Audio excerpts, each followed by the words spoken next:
Aloha everyone, thank you for coming. My name is Mehana, Leafchild. This summer, like Matt said, I worked in his lab and we were looking at mosquitoes and their cold tolerance in relation to their microbiome. Oops. So, as we know, in Hawaii, we have this amazing population of native Hawaiian honeycreepers. They all stemmed from one bird that traveled to Hawaii and adaptively radiated throughout the islands into this amazing population of specialized bird species. And as you can see, their plumage is one of the most spectacular in the world. So culturally, we know that in ancient times, these birds were not only a keystone species in the environment, but also used to create these mahi'ole and ahu'ula, which were the chiefly attire in ancient Hawaii. And like this picture is depicted, it was known that these birds were plentiful, so that these attire could be made widely for all chiefs across the island. But today, all of the mahi'ole and capes that we now have are behind closed glass doors. And this practice of making these attire is no longer practiced because of the extinction and endangerment of these native Hawaiian honeycreepers. So today, only 17 of 50 species of honeycreepers are still alive. So if we look around us, we're not going to see any of these birds today.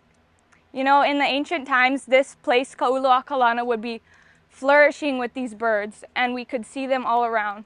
It's said that back in the day, Hawaiians would come out with sacks full of i'iwi birds, and that says a lot because Hawaiians were very sustainable, so we know that these birds were so plentiful that they could take these amounts of birds. But now today, we see none. So this is because of avian malaria. It's a virus spread by mosquitoes, and this virus hits the birds very hard. They were not adapted to withstand this disease, and so they have died off very quickly. So a solution to this problem is to get rid of mosquitoes in Hawaii. Mosquitoes are not native.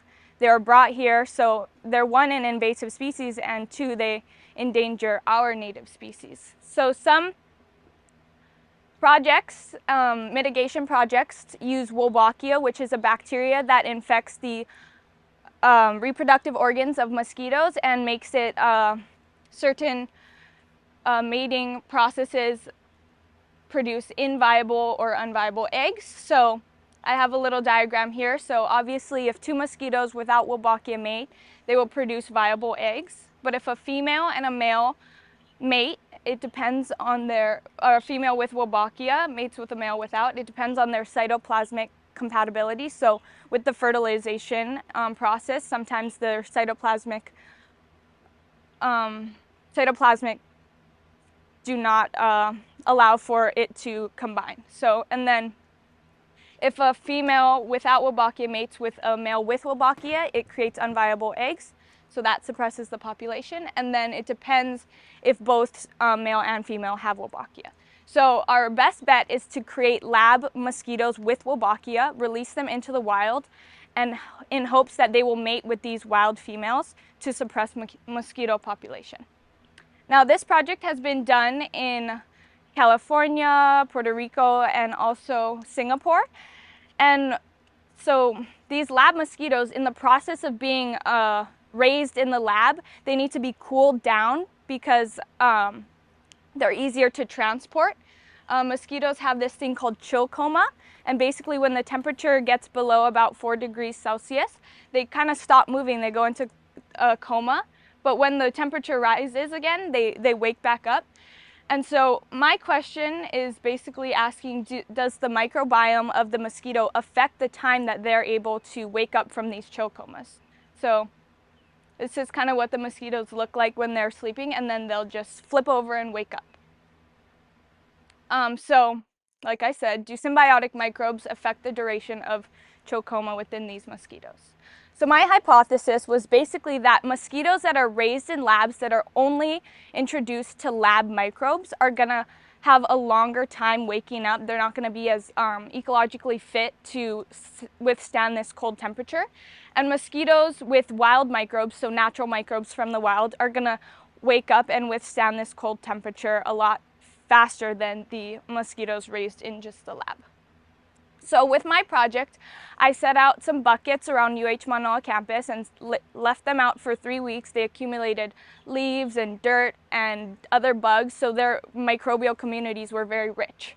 So after about 3 weeks, I took water and then filtered them into certain filters. So one, we have the coffee filter, a 10 micron filter, a 1 micron filter, which is very small, filters out pretty much all bacteria, all microbes, all eukaryotes, all prokaryotes. It's basically pure water, essentially. The water chemistry from the natural water is still going to be the same, but it's not going to have all of those rich microbes. And then my control was pure water. So here's a picture of the bucket.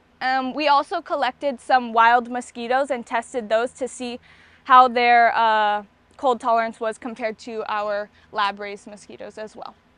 So this was pretty much my process. I would capture these mosquitoes in the tube, put them in the fridge for 24 hours, and then test them the next day, bring them out of the fridge, and then time how long it took them to wake up. These are the mesocosms. Mesocosms were basically little mosquito habitats. So each mesocosm had a different microbial population. And basically what I found is that chill coma recovery is dependent on the sex of the mosquito as well as the mesocosm treatment.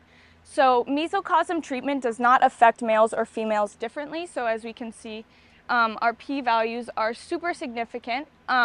These are some graphs. So we found that male mosquitoes actually take a lot longer than female mosquitoes to wake up, and we think that this is because of the size of the mosquitoes. And we also see that our microbe treatments are pretty significant. We found some interesting entailments. As we can see, our pure water mesocosms as well as our 1 micron mesocosms took the longest to wake up, and these mosquitoes were the mosquitoes that had the least population of microbial bacteria. And then our coffee filter, our 10 micron filter, and our wild mosquitoes all took a similar amount of time, which was a lot shorter than the mosquitoes raised without bacteria. So this was our overall data set. We can see the pure water and the 1 micron are quite similar. Coffee filter, 10 micron, also similar, as well as the wild. So we found that mesocosms with natural microbes grew more cold-tolerant mosquitoes.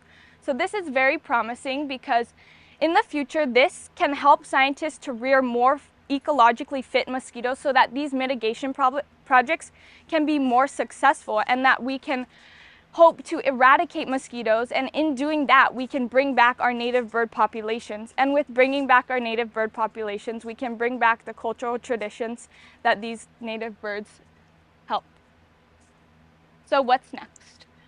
In the process we are replicating the experiment, so we're doing it again. We just wanted a kind of a larger data set to really solidify our findings. And we also wanted to conduct an inventory of all the microbes we found to find out what microbes are in these mosquitoes and what microbes are associated with this cold tolerance.